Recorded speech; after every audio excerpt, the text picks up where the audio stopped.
Let's talk about what's happening in West Asia. It is beyond grim, and I'm at a loss for words, to be honest.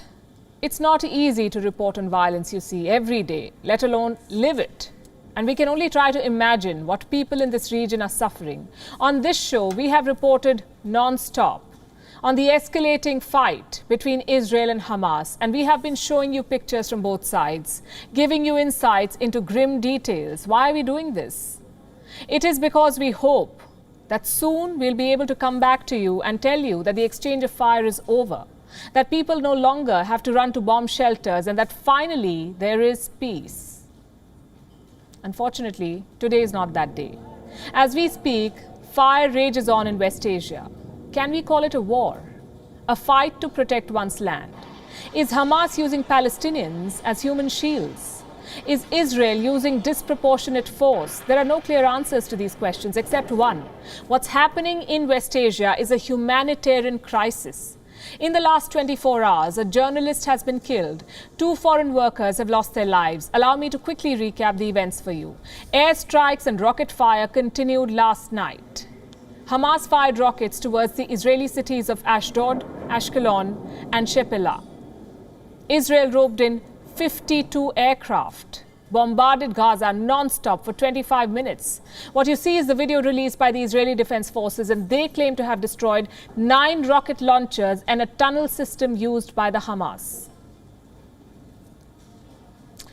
This is what Gaza looks like after the overnight assault. A family home has been leveled. At least 6 people have died. Among them is a journalist. He worked at a local radio station. His father says the son never carried a weapon. It's all a lie. The Israelis never warned us. The house was bombed directly. My son never carried a weapon and he did nothing. He was a journalist and radio station worker. On the Israeli side, 2 workers from Thailand have died. They were struck by incoming rockets.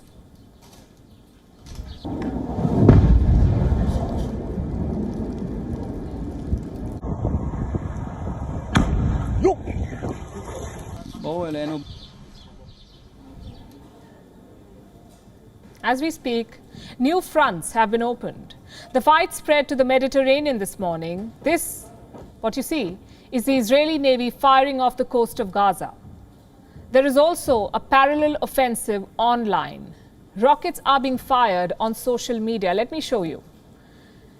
This is the official Twitter handle of the State of Israel, and here's what it has been tweeting. Rockets, more rockets, and then some more. It says, and I'm quoting, "Just to give you some perspective, these are the total number of rockets shot at Israeli citizens." It goes on to say, every rocket has an address. What if the address was yours? Hashtag Israel under attack. In another tweet, Israeli Prime Minister Benjamin Netanyahu said, if democracies attack Israel instead of Hamas, they will be rewarding terrorism. Netanyahu recently also addressed some foreign envoys. The Prime Minister had a PowerPoint presentation for them. Take a look at this. We try to target those who target us with great precision. That is not as surgical an operation as it is.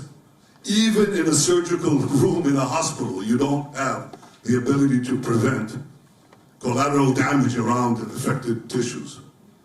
Even then you can't. And certainly in a military operation you cannot. But there is no army in the world that does more than the Israeli army, in the Israeli security services, in Israeli intelligence, to prevent collateral damage. Promises of precision and preventing collateral damage cannot undo what's already done. We've spoken at length about how the ongoing violence has taken its toll on children. More than 62 children have been killed in the conflict so far. The ones who escaped the rockets and airstrikes have been traumatized for life. This is Susie Ishkon Tana. She's 7 years old. Her home was destroyed by Israeli airstrikes. She saw her siblings and mother die. Susie too was buried under the rubble. She was rescued 2 days ago.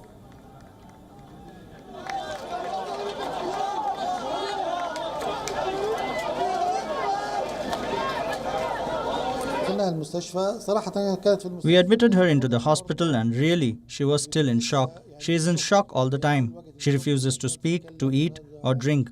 Even with the father beside her, I think she will still be tired. فقدت أعتقد هي كثير من أهاليها يعني. There are so many children like Susie whose lives have been turned upside down in the last 1 week on both sides. Experts believe it will be really tough to get the children to forget what they've experienced. Hundreds of thousands of children in Gaza are suffering every day from fear and anxiety and loss of sleep, of nightmares.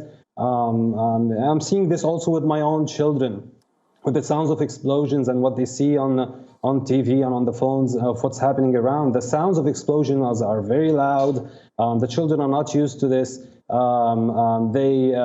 children, for example, cry and run to hide. It's very hard to get them to sleep. They're always attentive, listening to what's happening outside, paying attention and asking questions. Why is this happening? Is this going to end soon? Are we going to die? Are we going to die? Imagine children asking these questions. Imagine children being put through this and their trauma being exploited for propaganda. That's another problem. It's the most unfortunate thing in the world, and it happens routinely here.